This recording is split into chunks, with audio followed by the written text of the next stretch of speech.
We've got a nice rainy day. It's a great opportunity to work in the garage and move some fall projects forward. Today what I'm focusing on is setting up containers and loading these containers to cold stratify and store tree seeds over winter.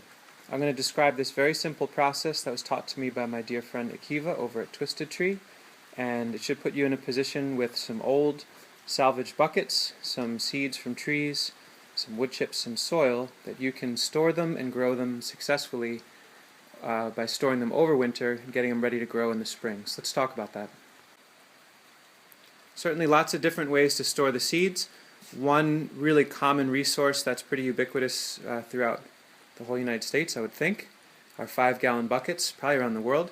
The beautiful part about this process is that this is a great opportunity to use buckets that no longer hold water, because they do need to drain. And so what I'm using is a drill with a 1/2-inch drill bit. The lids are getting a handful of holes. I don't want to go much smaller because they could clog. Much larger and a mouse could have an easy time burrowing through that. And I put an equal amount of holes in the bottom and the top. What I would really dissuade you from doing is going to like a box store and buying brand new plastic for this.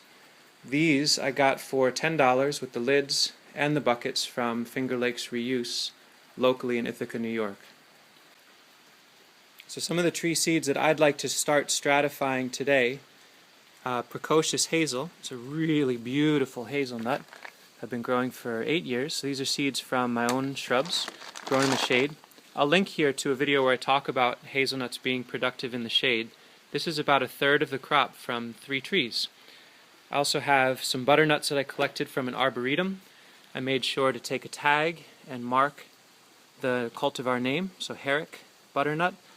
And in this case, I threw a couple cloves of garlic in there. I'll explain what I will do with those for seeds that I want to be sure mice and voles don't rob through the winter. Then I've got some miscellany. Shagbark hickory from a certain cultivar, some Schutz white oak seed, a couple chestnuts in there. And I also have some peaches, some cornelian cherry, Causa dogwood, some other chestnuts, and Carpathian walnuts that I found on the side of the road, all of which I want to store. So I'm going to start with this bucket. Pretty simple formula is with the bucket with the holes drilled in the bottom, as you can see. I will go ahead and fill this maybe about 1/3 to 1/2 with wood chips. I personally am not too discerning about what wood chips I take. You may want to steer clear of all pine or black walnut.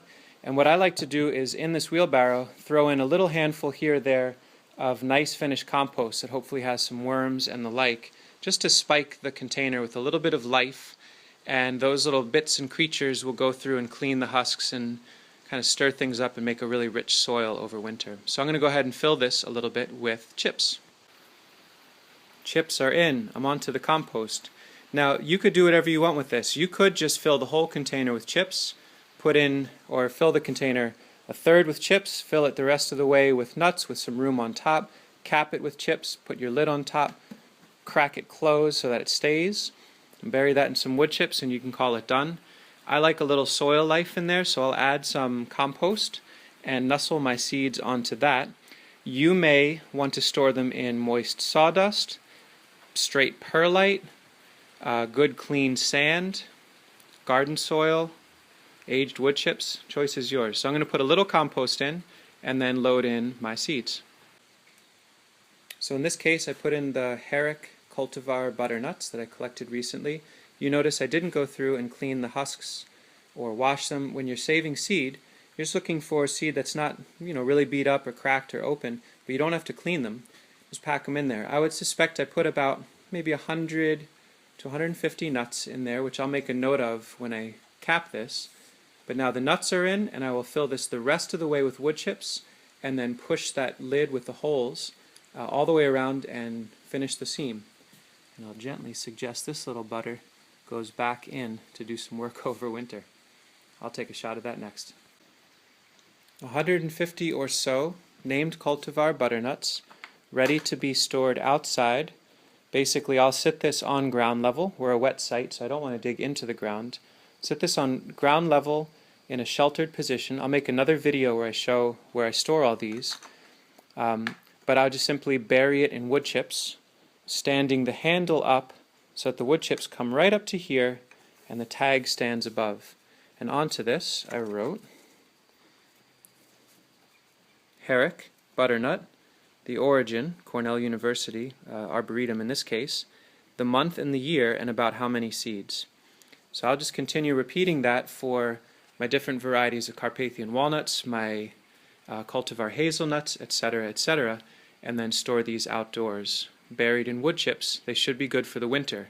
Now if I have concerns, if you have concerns of really intense red squirrel and chipmunk pressure, etc., that's where the garlic or chives or some allium could come in.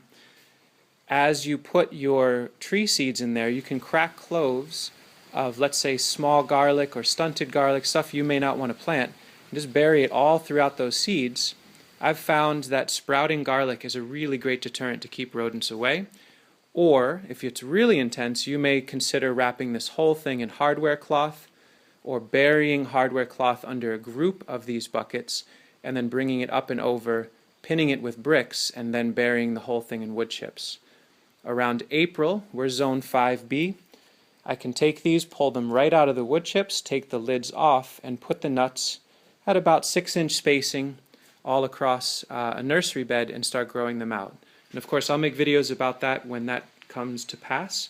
But for now, you've got all the info you need to take some old buckets, some rotten wood chips, some soil, and some trees, seeds, and be able to grow hundreds and hundreds, if not thousands, for maybe 2 to 3 hours of work in the fall to get it all stored. I'll link again to the video where I talk about the actual place in our nursery where I store these buckets with the wood chips, and that'll be for another time. Hope this inspires you to try to collect some seeds and grow them out. This should work for any tree seed: apple, mulberry, pear, peach, all of them. Ideally you're doing food-bearing trees, but whatever you want to do is great by you. Shrubs, vines, all this stuff should work. Thanks for watching.